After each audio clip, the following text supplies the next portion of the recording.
Plumber को phone मत करो, आप कर सकते हो। प्लम्बर पे पैसे क्यों बर्बाद करो, आप खुद ही घर के बहुत सारे प्रॉब्लम्स फिक्स कर सकते हो। ये सोचने से भी आसान है। DIY से पैसे बचते हैं और आपको यूजफुल स्किल्स मिलते हैं। सोचो, खुद से लीकी टैप ठीक कर रहे हो, प्लम्बर का इंतजार करने की जरूरत नहीं और कुछ फन चीज के लिए एक्स्ट्रा पैसे भी मिलेंगे।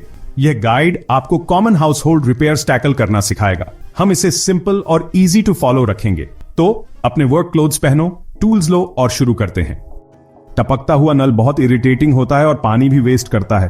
रात को जब सब शांत होता है तब टप टप की आवाज और भी फ्रस्ट्रेटिंग लगती है। ये सिर्फ इरिटेटिंग ही नहीं बल्कि पानी की बहुत बर्बादी भी करता है। अगर ऐसे ही छोड़ दिया जाए तो थोड़ा थोड़ा टपकता हुआ पानी भी गैलन्स बर्बाद कर सकता है। ये एनवायरनमेंट के लिए भी अच्छा नहीं है और आपके वाटर बिल को भी बढ़ा देता है। लेकिन लीकी टैप फिक्स करना कोई रॉकेट साइंस नहीं है। बस थोड़े टूल्स और पेशेंस से आप खुद ही फिक्स कर सकते हैं। अच्छी बात यह है कि इसे फिक्स करना आसान है। आपको प्लम्बर बनने की जरूरत नहीं है। थोड़ी सी हेल्प से आप पैसे भी बचा सकते हैं और खुद फिक्स करने का सेटिस्फैक्शन भी मिलेगा।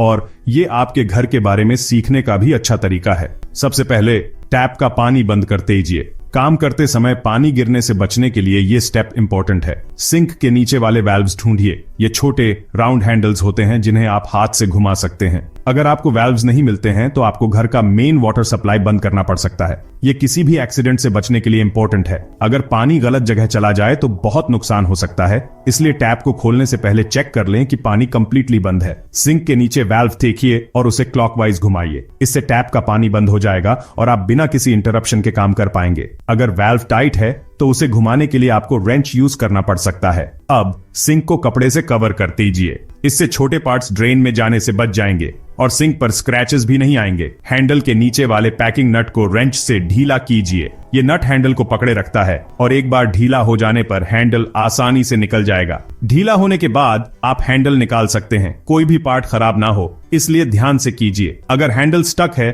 तो उसे थोड़ा हिलाने की कोशिश कीजिए। एंथर आपको एक वॉशर मिलेगा। ये छोटा रबर या प्लास्टिक का डिस्क होता है और अक्सर लीक इसी की वजह से होता है। वक्त के साथ वॉशर खराब हो जाता है जिसके वजह से टैप लीक करता है। अक्सर लीक का रीजन यही छोटा सा डिस्क होता है। वॉशर को चेक कीजिए कि कहीं वो टूटा तो नहीं है। अगर वो खराब लग रहा है तो उसे बिठेलने का टाइम आ गया है। उसे उसी साइज के नए वॉशर से बिठेल दीजिए। पूरा यकीन कर लीजिए कि नया वॉशर पुराने जैसा ही है। अगर आपको श्योर नहीं है तो पुराना वॉशर हार्डवेयर स्टोर ले जाकर सेम साइज का नया वॉशर ले सकते हैं। टैप को वापस लगा दीजिए, पानी चालू कीजिए और चेक कीजिए कि कहीं लीक तो नहीं हो रहा है। अगर सब टाइट है तो आपका काम हो गया और देखिए टपकना बंद। आपने सक्सेसफुली अपना लीकी टैप फिक्स कर दिया है। अब शांति का मजा लीजिए और अपने आप को शाबाशी दीजिए।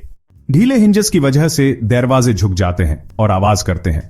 थैंकफुली इनको टाइट करना बहुत आसान है। एक स्क्रू ड्राइवर ढूंढो जो आपके हिंज के स्क्रूज में सही से फिट हो। ज्यादातर हिंजेस में स्टैंडर्ड स्लॉटेड स्क्रूज होते हैं। दरवाजे को पकड़ के रखो जब आप स्क्रूज टाइट कर रहे हो। कभी कभी स्क्रू होल्स घिस जाते हैं। चिंता मत करो, इसका भी एक आसान सोल्यूशन है। बस एक लकड़ी का टूथपिक घिसे हुए होल में डालती हो, एक्स्ट्रा टूथपिक तोड़ती हो। अब आप हिंज को मजबूत होल में फिर से स्क्रू कर सकते हो। आपका दरवाजा झट से स्मूथली स्विंग करने लगेगा। बिजली के किसी भी चीज के साथ काम करने से पहले सर्किट ब्रेकर से पावर बंद कर थियो। ये बहुत जरूरी है करंट लगने से बचने के लिए। पावर ऑफ करने के बाद लाइट स्विच चेक करो। अगर ढीला है तो स्क्रूज टाइट कर थियो। खराब आउटलेट्स के लिए कवर प्लेट केयरफुली निकाल लो। चेक करो कि वायर्स ढीले तो नहीं है या डिस्कनेक्ट तो नहीं है। अगर कोई प्रॉब्लम देखे तो कनेक्शंस आराम से टाइट कर सकते हो। लेकिन अगर डाउट हो या कंफर्टेबल नहीं हो तो इलेक्ट्रिशियन को बुलाना ही बेस्ट है। Safety first. Section 5 the price is right DIY versus professional repairs. घर के रिपेयर्स की बात आती है तो खुद करना है या प्रोफेशनल बुलाना है, ये डिसाइड करना मुश्किल हो सकता है। तीनों ऑप्शंस के अपने प्रोज एंड कॉन्स हैं और सही चॉइस सिचुएशन और आपके स्किल लेवल पे डिपेंड करता है। लीकी टैप के लिए प्लम्बर को बुलाने में आराम से 500 रुपए या उससे ज्यादा लग सकते हैं, क्योंकि प्रोफेशनल सर्विसेज में लेबर चार्जेस, सर्विस फीस और कभी कभी पार्ट्स और मटेरियल्स के एक्स्ट्रा चार्जेस भी होते हैं। प्रोफेशनल की एक्सपर्टीज से काम सही और जल्दी ही हो जाएगा, लेकिन ये आपके पॉकेट पे भी भारी पड़ सकता है। खुद से ठीक करोगे तो शायद नए वॉशर के लिए 50 रुपए। पैसे बचने का फायदा तो तुरंत देख रहा है। पार्ट्स खुद खरीद कर और थोड़ा टाइम लगाकर आप प्रॉब्लम को कम पैसों में सॉल्व कर सकते हैं। और ऑनलाइन ट्यूटोरियल्स और गाइड्स भी हैं जो स्टेप बाय स्टेप प्रोसेस बताएंगे। यही बात और रिपेयर्स पे भी अप्लाई होती है। चाहे दीवार में छेद भरना हो, टूटी हुई टाइल बिठेलनी हो या दरवाजे की चीख बंद करनी हो, घर के काफी रिपेयर्स थोड़ी रिसर्च और मेहनत से हो सकते हैं। इंटरनेट डीआईवाई रिसोर्सेज का खजाना है। वीडियो ट्यूटोरियल से लेकर डिटेल्ड आर्टिकल्स तक नए स्किल्स सीखना आसान है। हिंजेस, स्क्रूज और बेसिक इलेक्ट्रिकल पार्ट्स सस्ते होते हैं। ये छोटी चीजें आपके लोकल हार्डवेयर स्टोर में कुछ रुपयों में मिल जाएंगी। इन जरूरी चीजों को रखने से आप छोटे मोटे रिपेयर्स के लिए तैयार रहेंगे और नए प्रोजेक्ट के लिए हमेशा रेडी रहेंगे। ये रिपेयर्स खुद सीखने से आपके लॉन्ग रन में काफी पैसे बचेंगे। आप सिर्फ प्रोफेशनल सर्विसेज के ज्यादा पैसों से ही नहीं बचेंगे, बल्कि आपको घर के काम कैसे होते हैं इसकी गहरी समझ भी मिलेगी।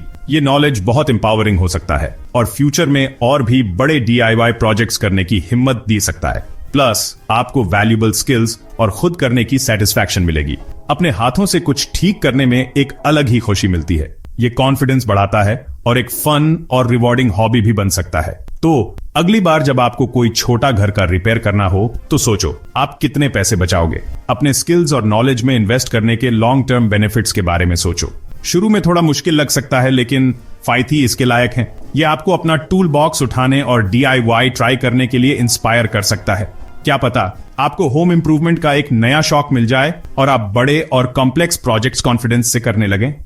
Section 6 tools of the trade building your DIY Arsenal. DIY की दुनिया में आपका स्वागत है, जहां सही औजार होना बहुत जरूरी है। चाहे आप प्रोफेशनल हो या अभी शुरुआत कर रहे हो, अपना डीआईवाई आर्सेनल बनाना एक एक्साइटिंग जर्नी है। हर डीआईवाई एंथुसियास्ट को बेसिक टूल्स के सेट की जरूरत होती है। ये टूल्स आपके डीआईवाई प्रोजेक्ट्स की नींव है, जिनसे आप कई तरह के काम आसानी से कर सकते हैं। सिंपल रिपेयर से लेकर कॉम्प्लेक्स प्रोजेक्ट्स तक सही औजार होना बहुत जरूरी है। चिंता मत करो, आपको औजारों से भरा गराज नहीं चाहिए। एक छोटा सा अच्छे से चुने हुए औजारों के सेट से शुरुआत करना बिल्कुल ठीक है। असल में बेसिक्स से स्टार्ट करना और एक्सपीरियंस और कॉन्फिडेंस आने पर धीरे धीरे कलेक्शन बढ़ाना बेहतर होता है। कुछ जरूरी टूल्स ज्यादातर कॉमन रिपेयर्स के लिए काफी होंगे। ये टूल्स कई तरह के कामों के लिए इस्तेमाल किए जा सकते हैं, जैसे टपकते नल को ठीक करना या फर्नीचर असेंबल करना। आइए कुछ जरूरी टूल्स पर नजर डालते हैं जो हर डीआईवाई एंथुसियास्ट के पास होने चाहिए। एक स्टर्डी स्क्रू ड्राइवर सेट से शुरुआत करें,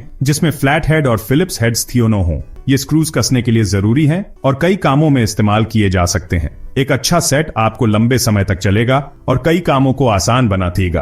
प्लायर्स का सेट भी पकड़ने, घुमाने और ढीला करने के लिए जरूरी है। अपने कलेक्शन में हैमर, टेप मेजर और यूटिलिटी नाइफ ऐड करें। ये टूल्स कई कामों के लिए बहुत यूजफुल हैं, जैसे सामान को नापना और काटना, कीलें ठोकना और चीजों को मजबूती से पकड़ना।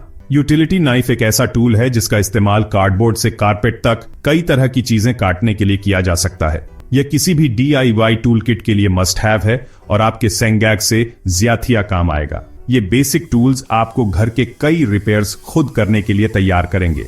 बस कुछ जरूरी चीजों से आप ज्यादातर common house hold task handle कर पाएंगे और कुछ एम्बिशियस प्रोजेक्ट्स भी ले पाएंगे। जैसे जैसे आपका कॉन्फिडेंस बढ़ेगा, आप धीरे धीरे अपने टूल किट में स्पेशलाइज्ड आइटम्स ऐड कर सकते हैं। इसमें power tools, specialized hand tools और दूसरे इक्विपमेंट शामिल हो सकते हैं जो आपको और कॉम्प्लेक्स और चैलेंजिंग प्रोजेक्ट्स करने में एम्पटीएड करेंगे। याद रखें, अपना डीआईवाई आर्सेनल बनाना एक सफर है और हर नए टूल के साथ आप अपने क्रिएटिव विजन्स को जिंतिया करने के लिए और तैयार होंगे। सेक्शन 7 कॉन्फिडेंस ईज की एम्ब्रेसिंग दी लर्निंग कर्व। अगर आप बिगिनर हो तो भी डीआईवाई ट्राई करने से मत डरो।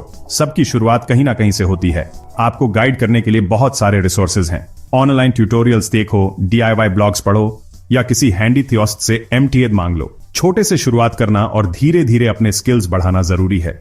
याद रखो, हर गलती सीखने का एक मौका होती है।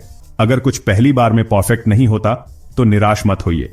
प्रैक्टिस करते रहो, आप अपने डीआईवाई एबिलिटीज में और कॉन्फिडेंट और प्रोफिशिएंट हो जाओगे।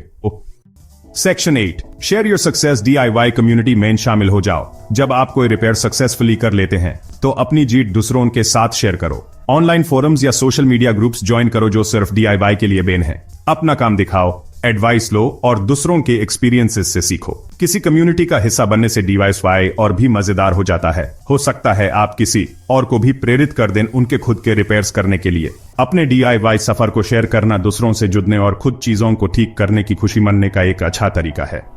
Section 9 your home your domain the Joy of DIY mastery. घर के छोटे मोटे रिपेयर सीख के आपको बहुत अच्छा लगेगा।